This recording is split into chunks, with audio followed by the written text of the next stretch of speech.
说回经房起卦，假如他得到大凶的卦象，结论就是他一定不会把大凶之象解为杀头弃市，死路一条。他必然会解为前方有一个巨大障碍，说是大劫也好，说是巨祸也罢，反正是凶之又凶，所以要谨慎应对，提早防范。况且在西汉也许还流行一些声称可以改运改命、可以得福去祸的、可以消灾的方术。比如经房自己就会风角术、占星术和择日术等技能。总之，内因上谨慎小心，外因上活用方术，内外因齐上，也很有可能从枪林弹雨中安然无恙地走出来。这就是经房作为一代易学宗师的艺高人胆大。他自信可以迎接挑战，战胜困难，他相信他行。其实如果经房起卦得到的就只是大凶吉凶的卦象，反而是最容易处理的。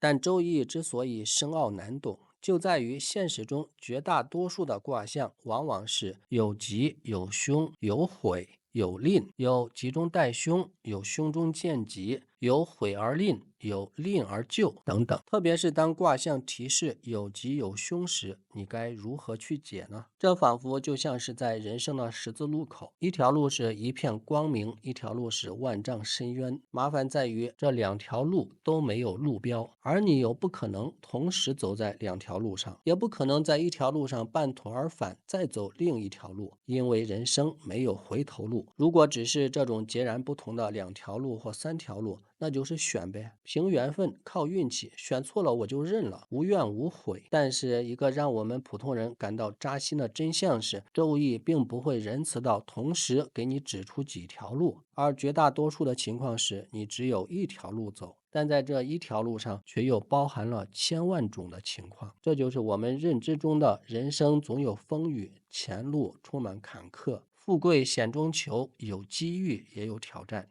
这就是我们普通人的人生常态，绝大多数人从来没有算过命，不也是一辈子吗？很遗憾，经房不是普通人，他的不普通就在于他是一位易学大师，他提前推开了未来的大门，而未来则给他上了一课。我认为这一课就是不要做人生的赌徒，这也是我认为所有想学术数或已经学了术数的人应该谨记的忠告。普通人并不需要这个忠告的原因，并不是普通人没有赌徒的心态，而是他们没有资本，他们不知道自己的压注是什么。而只有学术数的人，凭借着自以为参透的天机，自信的看到了未来那闪闪发光的东西，却没有真正看清那发光的也许并不是金子，而是饿狼的眼睛。又或者说，只看到了闪光的金子，却没有看到金子后面正蹲着一头张开了血盆大口等着他的猛兽。对于经房来说，也许他都看到了，但他选择赌一把。在这个赌局里，也许他算到了他的婚姻大事，他真正的缘分在京城里，算到了他会有朝一日在朝廷大放光彩，出人头地，算到了会遭到小人记恨而处处受阻，但他仍然义无反顾地走下去了。学者们对此评价是，他为了实现自己的人生理想，是一介儒生施展自己政治抱负的决然选择。是的，也许事实就是这样简单，也唯有这样看，他的死才有价值。否则，用我的赌徒论，他死的就没什么可光彩的。野史中用术数赌上身家性命的数不胜数，比如刘邦的老丈人，据说他就精通相术，看到刘邦有帝王相之后，铁了心要把女儿嫁给他。这就是吕后。刚开始一切都像童话般美好，女儿当了皇后，自己做了国丈，吕姓一族鸡犬升天，吕姓藩王遍及天下。可是荣华富贵如过眼云烟，仅仅22年之后，随着汉文帝即位，吕姓全族被灭，朝廷内外都清除得干干净净，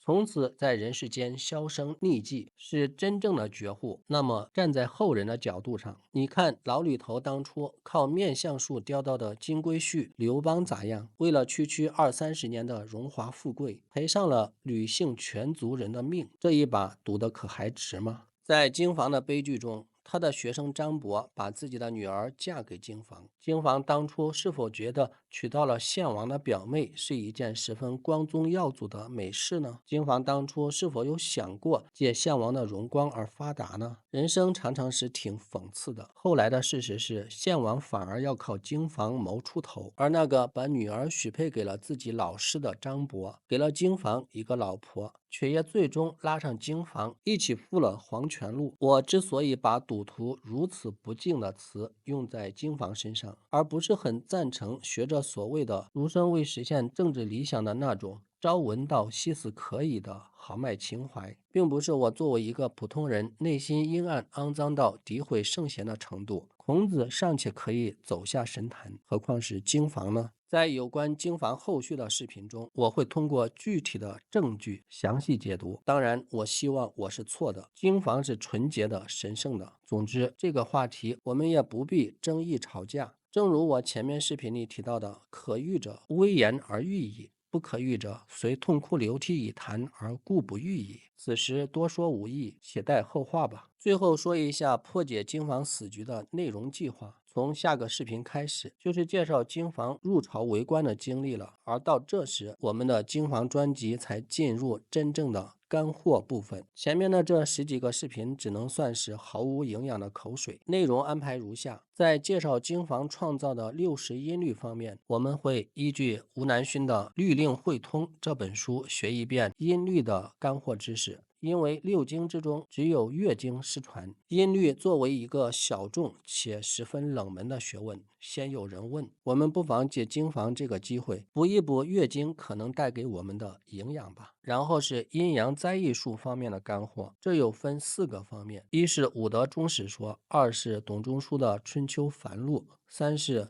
汉书五行志，四是经房易学。这些内容全部完成，大概需要2-3年的时间。很遗憾，我实在没有那种能在1-2个小时里讲明白周易的本事。其实我自己也想不到，在这个娱乐至死的年代，在流量为王的短视频平台上，我会坚持做严肃且有深度的内容，这算是一股清流了吧？娱乐会变，而我不变，我会在这里等你，时间会是最好的答案。